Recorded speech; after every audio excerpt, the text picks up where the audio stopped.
Hello, Meoni here, and welcome to an incredibly snowy looking dark night here at the firmament of Ishgard in Final Fantasy XIV. Today we have another mount video for you, and this one is something I've been looking forward to ever since patch 5.3 dropped. There's been hints towards this, and I'm happy to say that this is confirmed to be a mount. So we are of course talking about the patch 5.3 custom deliveries client, where you can submit crafting and gathering stuff, and indeed fishing items as well, all collectibles. And this new custom deliveries client usually gives you experience and scripts, obviously different types of scripts depending on what you turn in. And today is the final day, essentially. If you've been doing them every reset day since the patch, we should be able to get him to max reputation, which will give us a brand new mount. So if you've never done custom delivery clients before, it is essentially the case of switching to a crafter or a gatherer and then performing any of the listed activities. Ehll Tou here, as you can see, we are nearly finished with a reputation. We're 540 out of 1080, and we can do 6 more deliveries for the week, so we definitely will get this. You'll see that this one isn't grayed out because I'm currently on my level worker, which is needing obviously some experience. We're at only level 73, and you'll see that it will list the item you need. For collectability, you need minimum, and then it's essentially as simple as that. You go and craft that.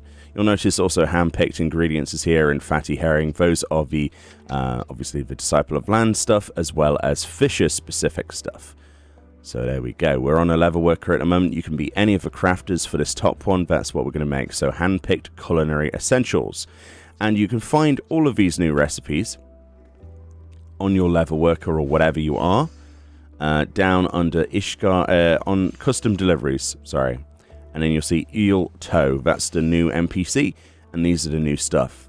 So we need to make hand-picked culinary essentials, which requires the ingredients. So it's a 1-to-1 ratio, and you can get all of the materials if you're unfamiliar with this. If you're starting out and wondering how easy the custom deliveries actually are, well, they're incredibly easy. If you just hop down here, you'll notice there's the client on the map, and there's the vendor where you get the items. This is how simple it is. You see all these people crafting. You simply go here, and then we simply buy, where is it? Hand-picked ingredients. So we need 3 of these, because essentially it will be another 3 items after the first 3, I believe. And it's as simple as switching to your crafter and crafting these items up. Now the collectability is supposed to be, was it 345?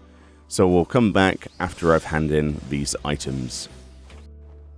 Okay then, so here we are. We're actually about to hand in the quest, and we get some coffee biscuits, which are related to the storyline. I won't spoil for you.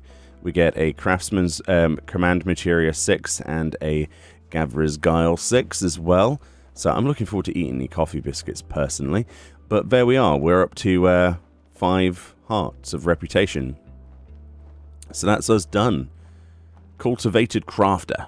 That's what we're considered as now. Ehll Tou could not be happier with your efforts. She now considers you a cultivated crafter. How nice. So there we go. That was that. Satisfaction guaranteed. Ehll Tou 5. A new quest continuing the story of Ehll Tou's efforts to learn crafting is available from Ehll Tou. Upon its completion, the custom deliveries list for Ehll Tou will be updated. So here we are. We actually end up with a rank up quest. So very much like a Beast Tribe quest, we now have to do this, which is called an Ode to Unity.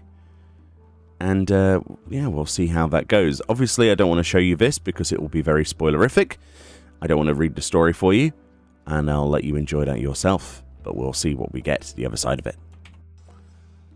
There we go. That was a pretty epic storyline. I really enjoyed that. I would definitely recommend you guys go and take part in this. And that's the wrap-up of this. We get the Ehll Tou whistle. So we're going to have a look at this mount in just a second, but yeah, I'm pretty hyped, actually. I can't believe how cool that storyline was. It was definitely different than the others I've seen in the game thus far. The other thing to notice as well, we still have another 3 deliveries, so if we want to, we can level up even further. And of course, the custom deliveries is a great way of getting experience each week. As you can see, we're already nearly 74, and we did very little other than craft some items that you can buy from a vendor and turn them in. So always a very cool thing to do. But let's skip on and have a look at that lovely looking mount. Here we are then out over at Camp Dragonhead. I thought this was a good place as any, with this beautiful cold area to really give you an idea of being close to Ishgard, but obviously somewhere we can fly. This is actually the first time I've seen this mount, and you're going to get my first instant reactions to it. So here we are. This is the Ehll Tou mount. What the fantastic heck is going on here? Look at this. Oh my god. That is so awesome. Wow. Oh, he's got a little hammer and everything. There's his hammer. And he's got his little hat on his head. And there's his little satchel full of cool stuff. What a beautiful looking mount. Oh my god. I know Ehll Tou is a very, very, very unique looking model. And I'm not sure really what I fully expected, but I really like the texture work on this one. My goodness, we'll have to have a closer look in just a moment. But first, let's read his mount text. And it says, Ehll Tou, summon forth Ehll Tou, the young dragon with a passion for crafting. It says, first encountered as a curious dragonette, Ehll Tou became a dragon grown during her stay in Ishgard. With her passion for crafting, she underwent an evolution heretofore unseen in her kind, developing dexterous forelimbs that allow her to deftly wield all manner of implements. And the hidden text says, you have a knack for this, Ehll Tou. A quote there of Hort de Long. And yes, the storyline was absolutely exceptional. We're not going to reference back to that much. I don't want to spoil anything, but it's kind of obvious what sort of things happened and transpired, but it's very funny. And what a big footprint as well on that mark there on the mount text. Let's have a little bit of a closer look at this then, because the only real way to do that is to get into Gpose and have a nice, good look at it. So let's get this framed nicely. We'll turn off that nasty depth of field because no one likes depth of field that much. Let's see, how's the lighting doing? Let's add some lighting to this. There we go. Wow, that is a nice looking mount. My goodness, the scales are almost shiny, aren't they? They've got that interesting sort of texture. They don't look like every other dragonkin in the game, that's for sure. What a beautiful mount this is. But yeah, you've got the little hat there and a hammer. So yeah, this is a very unique dragonkin, and as it says, developing forearms basically capable of picking up a hammer and other objects. The little hat on the top is adorable there. The little satchel that he had, well, that she had when she was younger, with a little axe there. And the frying pan is that, with a dragon on it. That's fantastic, isn't it? It's surprisingly a lot bigger than I expected. This will be interesting to see if it scales on different races. That's something we might film and include. If we do so, we'll include it here. So as predicted then, Ehll Tou is basically the same size regardless of what race and gender you are, which is going to be hilarious for Lalafels, etc. I didn't actually have anyone at hand to film that plays a Lalafell. But as you can see here on the right, we have Zara on his male Makote, and it's the same size pretty much. I don't think there's any differences there between the female Makote, where usually we do have differences in size, and we definitely have a difference in size when it comes to a female Aurora there on the end with Parabella. So there you go. Just wanted to prove that because a lot of people will be asking that question, and it's something I didn't know the answer to prior to recording that. So thank you to Zara and Parabella for coming and playing here today and taking time out of their schedule to let me film them. But yes, as you can see, we can confirm it is the same size regardless, which is interesting. I bet you that a Rogadin sat on this would be completely horrific to look at, wouldn't it, really? Be breaking the poor dragon's back. But anyway, moving on. But yes, what a beautiful, beautiful mount. I'm happy that it's as big as it is. I wouldn't want it to be a tiny little one. That's for sure. Yeah, it's nice. I really have nothing else to say. Very, very pretty indeed. So a few people might be asking several questions right now. The first of which will be, what does it look like when we're moving around, and what does it look like from mounted positions? Patience is a virtue. Let's go and check that out in just a second. I'm just getting a final pan there. Absolutely adorable. I think she's a beautiful looking dragon, and I'm well, getting apparently system messages telling me that I need to stop panning around and messing around. So let's have a look. Right, so first thing is, what's the mount music? Do we have mount music? That, my friends, unfortunately is a negative. We have no mount music. We have generic mount music. And that's a real shame. It would be cool if they added like the Firmament theme as a piece of music, but alas, it doesn't seem like we're getting it.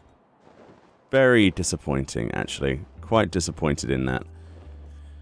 But as you can see, she takes to the air beautifully. The animation quality is very good there, and the hammer isn't impeding what it looks like. Let's have a bit of a fly around. So obviously, you know, we've got a beautiful background here of this blizzard that we're flying into. It's interesting how you're sat on this mount as well. You're a lot more forward than I expected you to be. So you see a lot more of the spine of the dragon closer to you, which is definitely a different aesthetic than I'm used to. Again, this isn't a fully grown dragon, is it? It's like the midway sort of adult stage of it. It looks really nice, doesn't it, when it soars like that? It's fantastic. It is a shame about the mount music. It really is. But what a wonderful... Ooh, let's not go into a mountain. What a wonderful thing to take from this storyline. And I really didn't expect there to be a custom deliveries mount. Maybe this is a thing that they start doing in the future for other mounts. Who knows? It would be nice to see. I can't imagine what they would have if they had mounts for some of the older ones. I don't know. What would you have? Probably like, what would a mount be from the Beehive? For example, with Kai Shear. You know, I suppose it would have to be in line with whatever the story was that they were telling. And obviously, Ehll Tou being a dragon kind of ended up being the reward, which I'm totally for. I love that idea. So yes, as we hit the walls and forget how big this particular zone is, hopefully this gives you a good idea of what the mount is like, and hopefully if you're just starting out, maybe you didn't know that this would be a reward, maybe this has actually persuaded you to start doing the custom deliveries. Maybe that's their secret ploy over at Square Enix. Maybe they're like, how do we get people to do more crafting? Well, I'm gathering, technically, or Fisher. Well, all we need to do is persuade them to get a really cool and adorable mount. Actually, look at that, how she walks. That's kind of adorable. It's kind of like a stumpy bounce. What does it look like in slow walking? So it's very human-like. It's because of Ehll Tou, how she's grown up around, you know, mortals. That's kind of cool. That sort of like boing, boing, boing walk. Oh, this is so much cooler than I expected. But yes. So downsides, probably, you know, could have done with some decent mount music. Isn't as big, perhaps, as some people might like. Me personally, I'm fine with this. It represents a great character that's been added to the storyline, and I really hope we see more from said characters as we go into the Ishgard restoration. I can only imagine the hilarity that will unfold. But yes, anyway, there you go. Hopefully that has satiated your thirst to know what the mount looks like, and hopefully this has got you, you know, enticed to start custom deliveries if you've never done it before. Thank you kindly for watching. From me and Ehll Tou, we'll see you all next time. Enjoy the rest of your day. And if you're getting this later, congratulations. Alright then. Farewell. Such a cool mount, it really is.